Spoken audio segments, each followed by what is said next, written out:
Sir बहुत सारे patient हमारी आयुर्वेदिक दवाइयाँ लेने के बाद पूछते हैं कि क्या ये कहीं लीवर और किडनी को खराब तो नहीं कर ये देगी। जेन्युइन सवाल भी है। एक्चुअली मार्केट में बहुत सारे आयुर्वेद के नाम पे बिकने वाली गलत दवाइयाँ हैं, जो गलत तरीके से पेशेंट को दे दी जाती हैं। इसके बाद उसके साइड इफ़ेक्ट पेशेंट को मिलते रहते हैं और उनके बाद उनको पता चलता है कि किडनी और लिवर पे असर आ गया है। मैक्सिमम टाइम हमारे पास भी डेली के पेशेंट आते हैं, बोलते हैं कि मैंने आयुर्वेद दवाइयाँ ली हैं। जब पता हम करते हैं कि क्या वो सच में आयुर्वेद दवाइयाँ थी, तो वो नहीं रहती हैं। उसमें अक्सर कोई पेन किलर या स्टेरॉइड की दवाई मिली हुई होती है।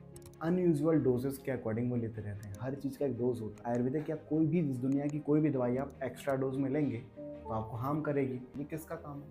डॉक्टर का काम। मैक्सिमम टाइम पेशेंट आयुर्वेदिक हो, एलोपैथिक हो या कोई भी दवाई हो, बिना डॉक्टर की सलाह से लेता है और गलत तरीके से लेता है। जहाँ तक हमने अपने शास्त्रों में पढ़ा है, हमारे पास ऐसी कोई भी दवाई का ऐसी चीज़ पेशेंट को नुकसान पहुँचाए। बहुत बार भस्म में जो होती हैं या हैवी जो मेटल्स वाली दवाइयाँ होती हैं, अगर उनके प्रॉपर शुद्धिकरण या प्यूरिफिकेशन प्रोसेस फॉलो ना करी जाए, तब उसमें कुछ टॉक्सिफिकेशन चीज़ें आपको मेटल टॉक्सिसिटी मिल सकती है। सही तरीके से डॉक्टर की गाइडेंस में होती है, तो हमने तो अभी तक उसमें एक भी साइड इफेक्ट ऑब्जर्वेशन नहीं किया है।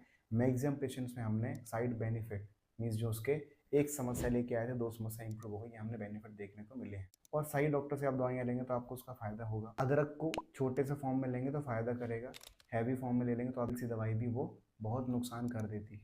तो आप सोचिए, छोटी सी एडेबल चीज़ जो आप उसको डेली खाते हैं, उसका भी हाई डोज आपको नुकसान कर देता है। तो ये तो दवाइयाँ हैं ना, वो तो आपकी समस्या को ठीक करने के लिए दी गई हैं, तो उसका नुकसान क्यों नहीं हो सकता। सही गलत उपयोग करना है, वो उसके एक्सपर्ट से ही आपको बात करनी चाहिए।